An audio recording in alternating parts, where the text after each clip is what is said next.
용으로 변한 파프너가 동굴에 살면서 황금과 타른 헬름 반지를 지키는 가운데 보타는 운명의 여신 에르다에게 반지와 관련된 이야기를 더 듣기 위해 지상으로 내려갑니다. 보타는 에르다와 관계를 맺고 신들의 운명에 대해 듣게 되는데 그녀는 신들은 반지의 저주로 인해 큰 전쟁을 치르게 될 것이고 결국은 멸망하고 말 것이라는 이야기를 합니다. 보타는 에르다와의 사이에서 발퀴레라고 부르는 여러 딸들을 얻는데 불인일 때가 맞이이고 그녀는 그라네라는 말을 타고 다닙니다. 이들은 인간 세계의 전쟁에서 용감하게 싸우다 전사한 영웅들을 발알로 데려오는 일을 합니다. 에인 헤랴르라고 부르는 이 전사들은 낮에는 싸움을 하면서 전투 능력을 기르고 저녁이 되면 발알성에 모여 잔치를 하는데 이때 발퀴레들이 이들의 시중을 든다고 합니다. 보타는 이 에인 헤랴르들을 발알을 지키는 전사로 쓰려 합니다.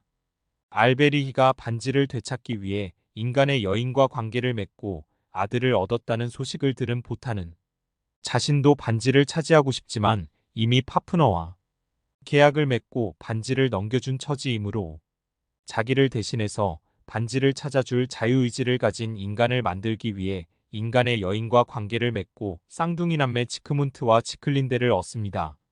산속 오두막집에서 벨중족으로 살아가던 이들은 어느 날 사냥을 나간 사이 나이딩족 무리들이 들이닥쳐 집을 불태우고 어머니는 살해하고 딸은 납치해 가버립니다. 지크문트는 아버지와 함께 적들을 추격하지만 결국 놓쳐버렸고 그 와중에 아버지와도 헤어지게 됩니다.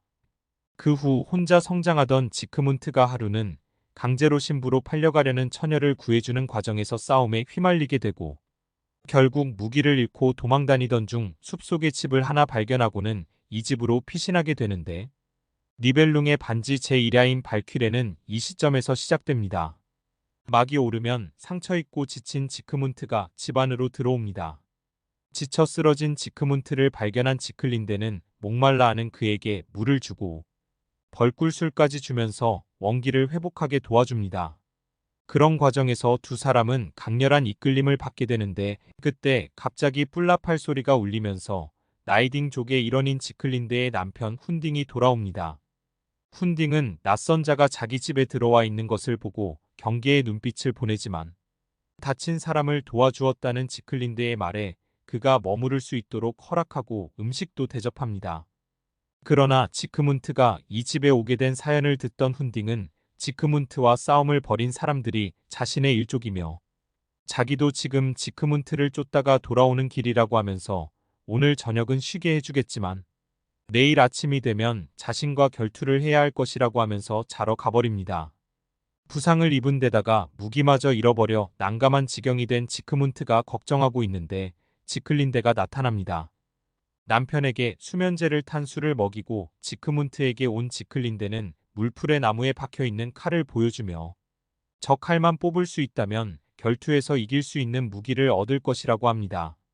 그러면서 그 칼과 자신의 얽힌 이야기를 들려주는데 자신은 납치당해 와서 강제로 결혼을 하게 되었고 결혼식 날 한쪽 눈을 가린 노인이 찾아와 물풀의 나무에 저 칼을 꽂았는데 모든 사람이 그 칼을 뽑으려고 했지만 아무도 뽑지 못했다고 하면서 지크문트가 바로 그 칼의 주인이고 그가 그 칼로 훈딩을 이기고 자신을 구해줄 것이라고 합니다.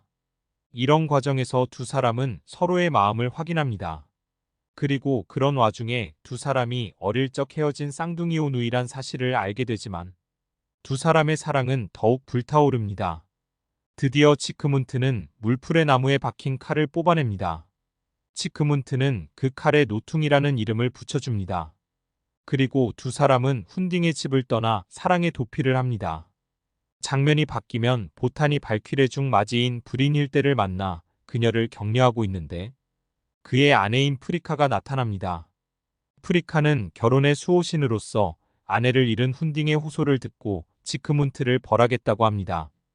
보탄은 원래는 자신의 아들인 지크문트를 도와주기로 했으나 천륜을 어기는 근친상간을 저지른 지크문트를 용서할 수 없다는 프리카를 이기지 못하고 결국 지크문트를 벌하기로 합니다. 불인일 때는 아버지인 보탄으로부터 원래는 도와주기로 했던 지크문트를 벌하라는 명령을 거부하지만 결국 그의 명령을 받아들이고 지크문트를 죽음으로 이끌기로 합니다.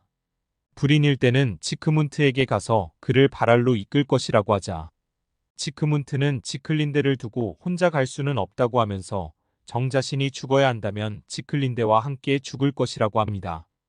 지클린데가 이미 지크문트의 아이를 갖고 있다는 사실을 불인일대가 알려줘도 지크문트는 여전히 다 함께 죽겠다 고집을 부리자 불인일대는 할 수 없이 보탄의 명령을 거역하고 지크문트를 보호해주기로 결심을 바꿉니다.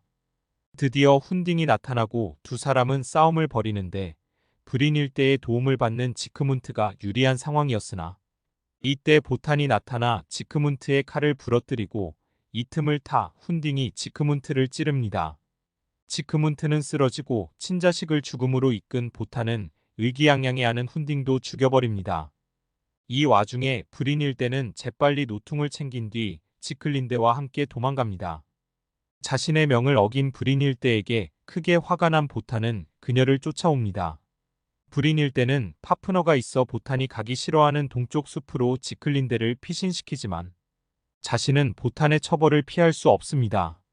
보탄은 자신의 명령을 어긴 불인일대의 신성을 박탈한 뒤 바위산에 잠재우고 신성한 불로 감싸게 합니다. 애초에는 그녀를 발견하는 아무 남자나 그녀를 가질 수 있게 하려 했으나 불인일대의 간곡한 부탁을 뿌리치지 못하고 그녀 주위를 신성한 불로 감싸게 해서 그 불을 뚫고 올 수 있는 영웅만이 그녀를 깨울 수 있게 했습니다. 바위산이 불꽃으로 붉게 물드는 가운데 발퀴레의 막이 내립니다.